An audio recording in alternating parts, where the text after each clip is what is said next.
Circle. अब area related to circles में होता क्या, पहले ये समझो। एक होता है वर्ड सेक्टर, एक वर्ड होता है आपका सेक्टर और एक होता है सेगमेंट। मतलब ये तुमसे पूछता है कि find the area of sector, area of sector पूछता है, और एक पूछता है तुमसे एरिया ऑफ सेगमेंट। तो सेगमेंट का फिगर आपको मालूम होना चाहिए एंड सेक्टर का। तो बड़ा देखो, अभी तो तुमको हम बताएंगे तो तुमको याद हो जाएगा, लेकिन बाद में जो है ना तुम कंफ्यूज हो जाओगे कि सेक्टर किसको कहते थे और सेगमेंट किसको कहते थे। इसी में जैसे हम तुमको पहले एक छोटा सा बता रहे हैं, ये जो आर्क और रेडियस, ये आर्क है ना, माइनर आर्क, ये एक आर्क है कि नहीं है बताओ। और आर्क और रेडियस से घिरा हुआ क्षेत्र को हम लोग एक एरिया मतलब बोल सकते हैं। और एक हमारे पास सर्कल है और उसको एक कॉर्ड क्या कर दिया, दो पार्ट में बांट दिया है ना। एक कोड क्या कर दिया, दो पार्ट में बांट दिया। तो ये एक एरिया हुआ और एक इसके ऊपर वाला एरिया हुआ। तो किसको सेक्टर बोलेंगे और किसको सेगमेंट बोलेंगे? कौन सेगमेंट होगा, दूसरा नंबर कि पहला नंबर? पहला जो है वो सेगमेंट होगा। और यही गलती हो गया तुमसे, पहला सेगमेंट नहीं होगा और दूसरा सेक्टर नहीं होगा। तो बच्चों से अक्सर यही गलती हो जाती है कि वो सेक्टर समझ लेता है सेगमेंट को और सेगमेंट समझ लेता है सेक्टर को। तो एक छोटा सा एग्जांपल से हम इसको क्लियर कर देते हैं, जो ज़िंदगी में कभी नहीं भूलेगा। कैसे? तुम लाइन सेगमेंट का नाम सुने हो? तो लाइन सेगमेंट जो होता है वो क्या होता है, लाइन का टुकड़ा। लाइन का क्या टुकड़ा? मतलब अगर कोई लाइन कितना भी हो बड़ा, उसका एक टुकड़ा काट लिए 5 सेंटीमीटर का, तो हम बोलते हैं कि ये जो ए और बी है हमारे पास, ए बी, वो ए 5 सेंटीमीटर का एक लाइन सेगमेंट है। तो जिस तरह से लाइन के टुकड़े को सेगमेंट बोला जाता है, लाइन सेगमेंट, उसी तरह से सर्कल के टुकड़े को, और सर्कल टुकड़ा कैसे होगा? सर्कल को तुम ऐसे थोड़ी तोड़ सकते हो। सर्कल को तो जैसे तुम्हारी मम्मी रोटी खिला रही है, तुम बोले कि आधा रोटी दीजिए, हम अब एक रोटी नहीं खा पाएंगे, आधा दीजिए, तो वो क्या करेंगी? वो तुम्हारी माँ है ना, तो तुमको थोड़ा सा बढ़ा के रोटी देंगी, और बढ़ा के रोटी देंगी तो उनका कट इसी तरह का होगा। और ये वाला जो रोटी है वो तुमको दे देंगी खाने के लिए, और ये वाला रख लेंगी। तो ये एक सर्कल का टुकड़ा है, इसीलिए हम लोग इसको सेगमेंट के नाम से जानते हैं। समझ में आया बात? सर्कल का दो टुकड़ा कर दिए ना, इसको काट दिए, तो जैसे हम लाइन को काटे तो लाइन का सेगमेंट हुआ, इसे लाइन सेगमेंट बोलेंगे। उसी तरह से सर्कल को अगर बीच से कहीं से हम काट दिए, बीच माने कॉर्ड के अलाउंग, तो उसे हम लोग क्या बोलेंगे? सेगमेंट। इसका नाम है सेक्टर, है ना, याद रहेगा? हाँ, तो ये बड़ी कंफ्यूज करता है बच्चों को, इसीलिए हम बता दें, रोटी का टुकड़ा वो लाइन सेगमेंट को मैंने इमेजिन करके और दिमाग में रखना कि क्या पूछ रहा है। क्लियर है? चलो बढ़िया है। अब आते हैं हम दोनों, सेक्टर का एरिया कैसे निकालते हैं और सेगमेंट का एरिया कैसे निकालते हैं। इसमें भी सेक्टर में माइनर सेगमेंट भी होता है और मेजर सेगमेंट भी होता है। ये देखो, ये जो एरिया बना है, ये इसे हम लोग माइनर सेगमेंट सेक्टर बोलते हैं। और यही देखो, ये भी एक मतलब देखो ध्यान से देखना, अगर हम बोले कि ए सी बी आर्क है हमारे पास, है कि नहीं है? अरे ए सी बी एक आर्क है और ओ बी और ओ ए रेडियस है। तो अगर ध्यान से थोड़ा उल्टा माने थोड़ा सा हट के देखा जाए दूसरे तरीका से, तो ये भी तो कह सकते हो कि सर ये भी तो एक आर्क है, मेजर आर्क। ये एक मेजर आर्क तुम्हें नहीं दिखाई दे रहा है? बोलो। और फिर ये भी एक रेडियस है और ये रेडियस है, तो आर्क और रेडियस के बीच का क्षेत्र को हम लोग सेक्टर बोले तो माइनर सेक्टर हुआ नीचे वाला, और जो बड़ा है, जो मेजर आर्क और रेडियस से बना है, उसे हम लोग मेजर क्या बोलेंगे? मेजर आर्क और रेडियस से बना हुआ को मेजर सेक्टर बोलेंगे।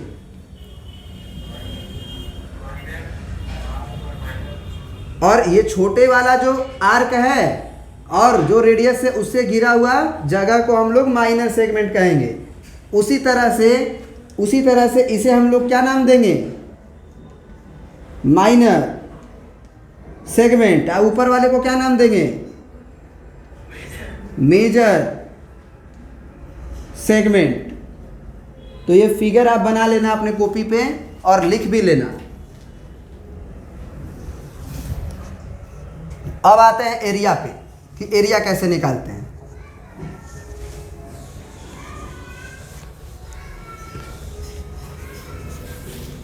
एरिया की बात करते हैं। पहले बात करते हैं सेक्टर वाला एरिया, फिर बात करेंगे हम लोग सेगमेंट वाला एरिया। हम इसको मिटा सकते हैं ना? ठीक, इसको मिटा सकते हैं। मान लो कि ये एंगल, मान लो नहीं दिया रहेगा तुम्हें, ये एंगल कुछ ना कुछ दिया रहेगा, थीटा दिया रहेगा। थीटा का वैल्यू आपको 30 डिग्री बोलेगा, 60 डिग्री बोलेगा, 90 डिग्री बोलेगा, कुछ भी दिया रहेगा।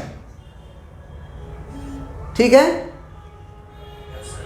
अब जरा एक बात बताओ हमें, अगर हम बोले एक क्वाड्रेंट, तो एक क्वाड्रेंट में 90 डिग्री का एंगल बनता है ना? कोऑर्डिनेट में पढ़े होगे कि ये फर्स्ट क्वाड्रेंट है, ये सेकेंड क्वाड्रेंट है कि नहीं? इसे सेकेंड क्वाड्रेंट कहते हैं। तो 90 डिग्री बन गया, उसे हम लोग क्वाड्रेंट कहेंगे। तो जरा बताओ कि एक क्वाड्रेंट जो है वो सेक्टर है कि सेगमेंट है? ये जो एक सेगमेंट है, क्वाड्रेंट है, वो एक सेक्टर का एरिया कवर कर रहा है कि मतलब सेगमेंट का एरिया कवर कर रहा है? सेक्टर का। क्यों सेक्टर का? क्योंकि ये भी दो रेडियस हैं और ये आर्क है। तो आर्क और रेडियस के बीच बना हुआ जो जगह होता है उसे हम लोग सेक्टर कहते हैं। जरा बताओ कि एक इस सेक्टर का एरिया क्या होगा अगर ये रेडियस आर है तो? एक सेक्टर का एरिया क्या होगा? पूरा का एरिया कितना होगा? पूरा का पाई आर स्क्वायर होगा। पाई आर स्क्वायर होता है ना सर्कल का एरिया। अगर हम उसमें 4 से डिवाइड कर देंगे तो एक वो सेक्टर का एरिया आ जाएगा कि नहीं?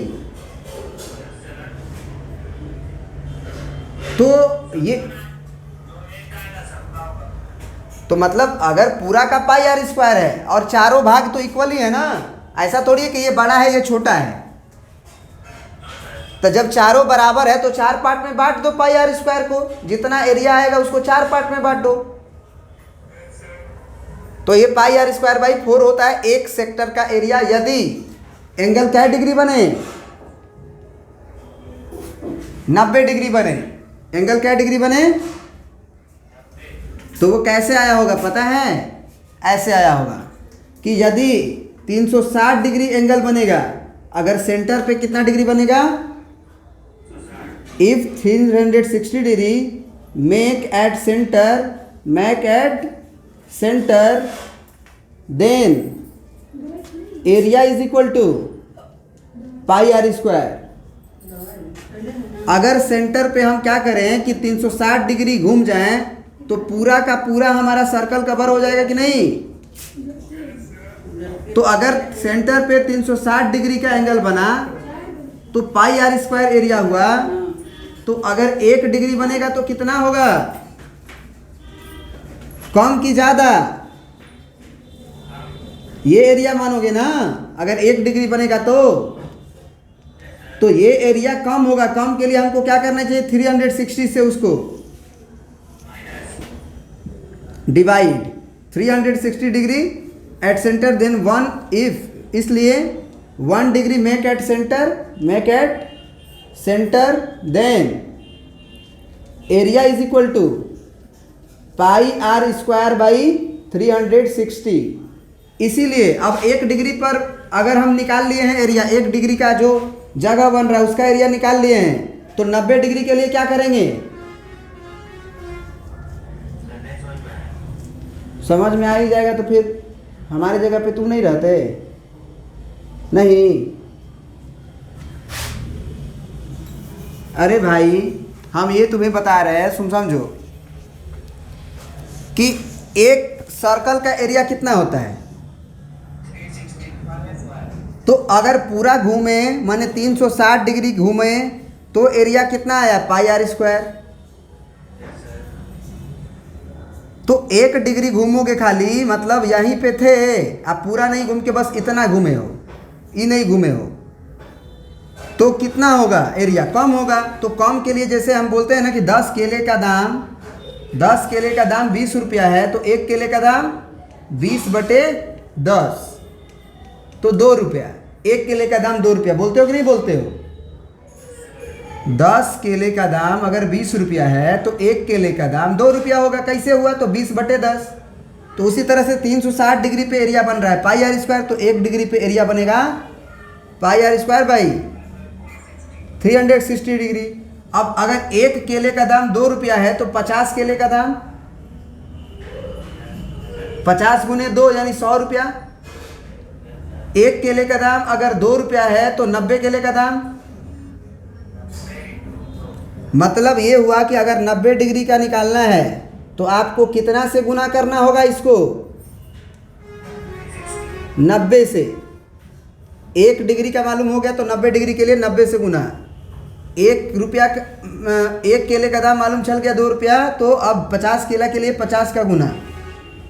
अब बताओ ये कट के आया कितना? 4 हुआ, 0 से 0 कटेगा और नचो के 36। तो अब तुम्हें समझ में आया कि कैसे आ जाता था area pi r square by 4। Pi r square by 4 area क्यों आता था? क्योंकि पूरा एंगल 360 था तो एंगल बन रहा था, पूरा एंगल 360 था तो एरिया बन रहा था पाई आर स्क्वायर। तो 90 डिग्री के लिए 1/4 क्यों हो जा रहा था? क्योंकि 4 पार्ट में बांट रहा था। तो 90/360, तो 0 से 0 कट गया और नचो के 36, तो 1/4। कोई दिक्कत है समझने में? तो हम 90 डिग्री पे नहीं निकालेंगे, क्योंकि हमको हमेशा 90 डिग्री थोड़ी बोलेगा निकालने के लिए। 60 भी बोल सकता है, 30 भी बोल सकता है, 50 डिग्री भी बोल सकता है कि नहीं? तो हम क्या करेंगे कि 1 डिग्री निकालने के बाद हमको मालूम है कि 1 केले का दाम अगर 10 रुपया है, 2 रुपये है, तो 10 केले के लिए हमको 1 का गुना 10 में करना होगा 1 केले के दाम में। उसी तरह से अगर 1 डिग्री का मालूम चल गया तो थीटा एंगल का क्या हो जाएगा? Theta into pi r square by 360 होगा। तो इसके नीचे ये जो 90 डिग्री लिखे हो ना, 90 डिग्री लिखे हो उसको मिटा देना, उसको मत लिखना, उसको समझाने के लिए खाली लिखे हैं। उसके जगह पे लिखना कि इफ, इसलिए थीटा डिग्री मेक एट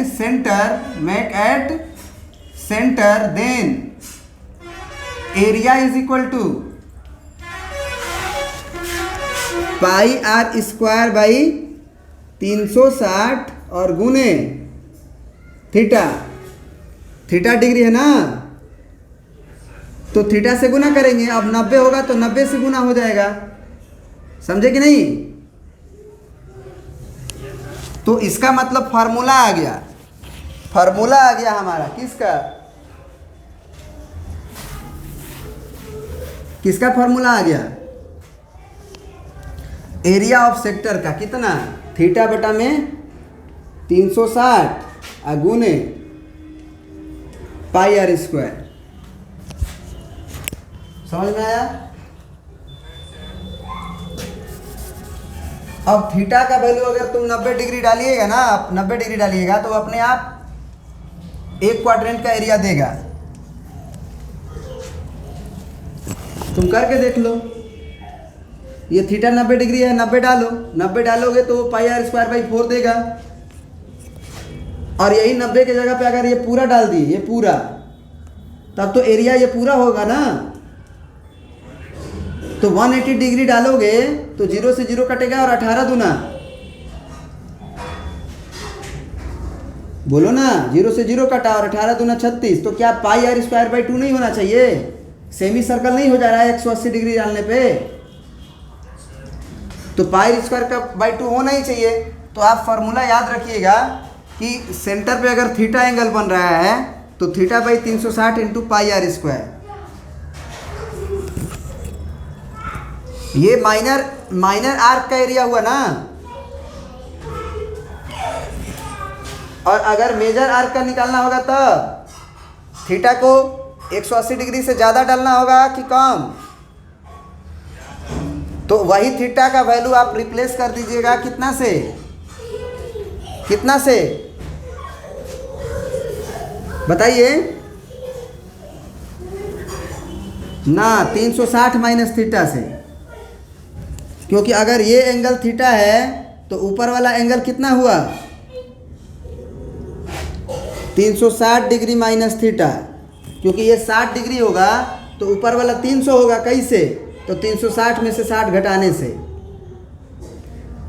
क्योंकि टोटल 360 है। तो अगर ये थीटा हो गया तो जो बचा हुआ एंगल 360 माइनस थीटा। तो अब यही अगर एरिया ऑफ मेजर सेक्टर लिखना होगा, एरिया ऑफ मेजर सेक्टर, तो आप क्या लिखोगे?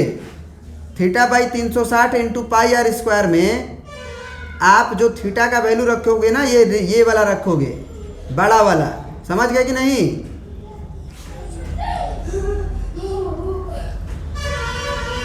मतलब ये हुआ कि अगर थीटा का वैल्यू तुमको गलती से दे दिया, गलती से क्या 60 डिग्री, तो ऊपर में क्या रखना चाहिए तुम्हें? 360 माइनस 60 यानी कि 300 डिग्री और divided by 360 degree into pi r square. समझ में आया? तो ये हो गया तुम्हारा पूरा कहानी अबाउट सेक्टर ऑफ सर्कल। अब आ जाते हैं हम लोग किस में? सेगमेंट में। कि सेगमेंट में क्या होता होगा। इसको मिटा दें? कोई घबराहट तो नहीं ना हो रही है? समझ में तो आ रही है ना? बस बातें समझ में आ जानी चाहिए। फार्मूला लिख लेना, भले सब कुछ याद रखो या ना रखो, फार्मूला आना चाहिए।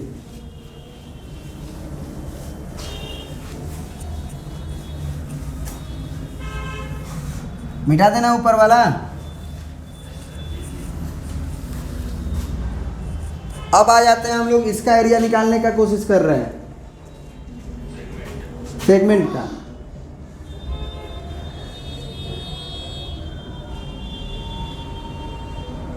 यही है ना सेगमेंट। इसको हम डिफरेंस मेथड से निकालेंगे।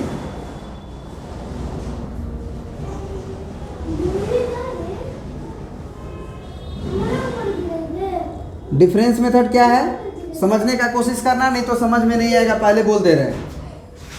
मान लो ये थीटा एंगल है, मान लो कि ये थीटा एंगल है। तो अगर हमारे पास एक, ये बस ये मत बनाओ अभी, बस इतना बनाओ। अच्छा, एक्चुअली यहाँ पे शुरू में तो फिगर यही ना था तुम्हारा, बोलो। तो ये फिगर था, ये थीटा वीटा नहीं दिया था, इसका एरिया निकालना था। तो इसका एरिया के लिए हम क्या करेंगे कि सेंटर को ये कॉर्ड के एंड पॉइंट से ज्वाइन कर देंगे, मतलब ए से और बी से ज्वाइन कर देंगे। अब ए और बी से ज्वाइन करने के बाद अगर हम कॉर्ड को हटा दें, ए बी कॉर्ड को, तो ये जो दिख रहा है तुम्हें, क्या ये तुम्हें सेक्टर का एरिया दिख रहा है? तो ज़रा सोचना, जो हम लिख रहे हैं क्या गलत लिख रहे हैं या सही लिख रहे हैं। मतलब हम लिख रहे हैं एरिया ऑफ माइनर मत लिखो, बस डायरेक्ट लिखो, जो एंगल डालोगे वहाँ का आ जाएगा। Area of segment is equal to area of sector, मतलब एरिया लिख लेना पूरा, एरिया ऑफ सेक्टर और minus area of triangle O A B. Area of sector लिखेंगे तो पूरा का एरिया आ जाएगा ना, कंसीडर हो जाएगा ना, बोलो। ये पूरा का एरिया कंसीडर होगा कि नहीं सेक्टर अगर बोलेंगे तो। उसमें से अगर ऊपर वाला ट्रायंगल जो बन रहा है ओ ए बी उसका एरिया को घटा दें तो क्या हमें केवल इतना का एरिया नहीं मिलेगा, क्योंकि पूरे के एरिया में से ट्रायंगल को गायब कर रहे हैं तो यही ना बचेगा। तो अब क्वेश्चन यही है, इसका तो फॉर्मूला जानते ही हैं, एरिया ऑफ सेक्टर का थीटा बटे में 360 इंटू पाई आर स्क्वायर होता है ना, और माइनस ओ ए बी का एरिया आपको निकालना है तो उसका डायरेक्ट फार्मूला लिख लो 1/2 आर स्क्वायर साइन थीटा। क्या लिखोगे? 1/2 आर स्क्वायर साइन थीटा। ये रेडियस होता है ना, बोलो होता है तो हम क्या करें, लिखे नहीं? हाँ बोलो। अभी पढ़ो ना यार, तुम क्लास में आ जाओ ना, पढ़ो। ये तुमको पढ़ना ही है ना, 10 मिनट लेट हो सकता है तो क्या दिक्कत है ऋषभ?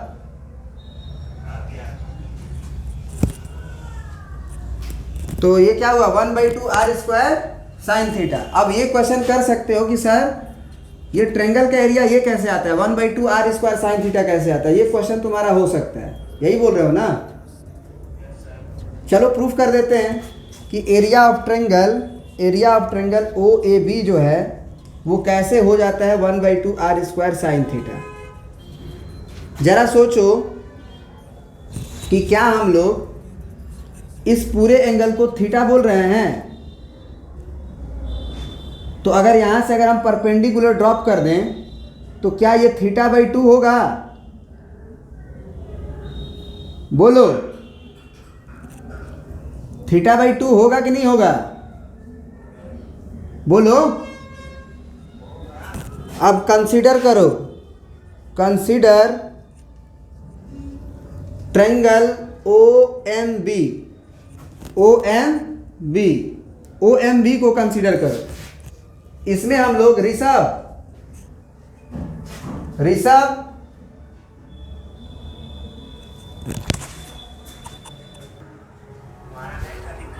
हाँ, तो क्या बोल रहे थे 1/2 ओ एम में कंसीडर करो, consider triangle O M B में अगर हम ट्रिग्नोमेट्री पढ़े हो ना,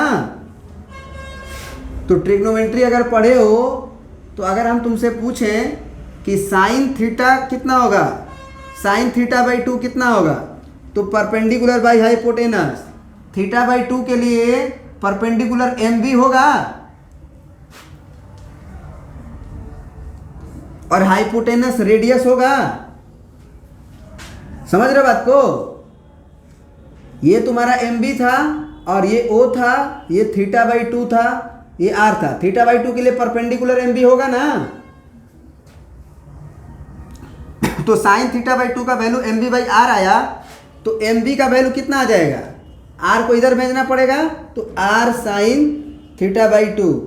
अब अगर हम 2 एम बी का वैल्यू पूछे तुमसे तो वो 2 आर साइन θ/2 होगा, दोनों तरफ 2 से गुना कर दिए। अब कहोगे कि सर आप 2 एम बी क्यों निकाले, तो हम कहेंगे कि एम बी ये ए बी के बराबर हो जाएगा, तो 2 एम बी का मतलब ए बी का लेंथ कितना आया 2r साइन θ/2 हुआ। अब यहीं से हम तुमसे पूछें कि cos θ/2 कितना होगा, तो वो होता है बेस बाई हाइपोटेनस। तो जरा बताओ θ/2 के लिए बेस कौन होगा, अगर ये 90 डिग्री है तो OM होगा, और बाई हाइपोटेनस रेडियस होगा, तो OM का वैल्यू कितना हो गया r cos θ/2। अब अगर हम तुमसे पूछें कि area of triangle O A B क्या होगा, area of triangle O A B क्या होगा, तो half into base into height लिखते हो ना, तो हाफ और ओ ए बी में बेस ए बी मान लो, ए बी जो है वो बेस है, और हाइट तुम्हारा क्या है, OM है कि नहीं है? AB बेस और हाइट OM। अब जरा सोचो, हाफ इंटू AB का लेंथ तुम निकाल के रखे हो यहाँ से 2r साइन थीटा बाई 2, तो ये हो गया 2r साइन थीटा बाई 2। फिर OM का लेंथ यहाँ निकाल के रखे हो r cos थीटा बाई 2, तो इनटू में हुआ r cos थीटा बाई 2। अब जरा एक साथ कंबाइन करके देखो, एक साथ कंबाइन करके देखो, एरिया ऑफ ट्रायंगल OAB क्या आ रहा है, 1/2 और r स्क्वायर 1/2 और r का गुना r में किए तो r स्क्वायर, और बच गया 2 sine theta by 2 into cos theta by 2। जब क्लास 11th में जाओगे तो तुम्हें यह समझ में आएगा कि 2 साइन थीटा बाई 2 और कॉस थीटा बाई 2 का फॉर्मूला हो जाता है साइन थीटा। तो इसीलिए हम लोगों ने इसे बोला था 1/2 r स्क्वायर, 1/2 r स्क्वायर, और इस पूरे के जगह पे फॉर्मूला से हम लिखे थे साइन थीटा। समझ गए कि नहीं समझे? तो इसीलिए आप एरिया ऑफ ट्रायंगल को रट लो, वो ज़्यादा बेहतर है कि OAB में ये भी आर है, ये भी आर है, और ये बीच वाला एंगल पूरा थीटा होता है, पूरा एंगल थीटा होता है, तो उसका एरिया होता है 1/2 r square sine theta. Proof तुम्हारे सामने है, कोई दिक्कत? चलो आज इतना ही रहेगा, अब तुम निकल जाओ, अब तुम्हारे भाई को पढ़ा देते हैं, छोटे भाई को।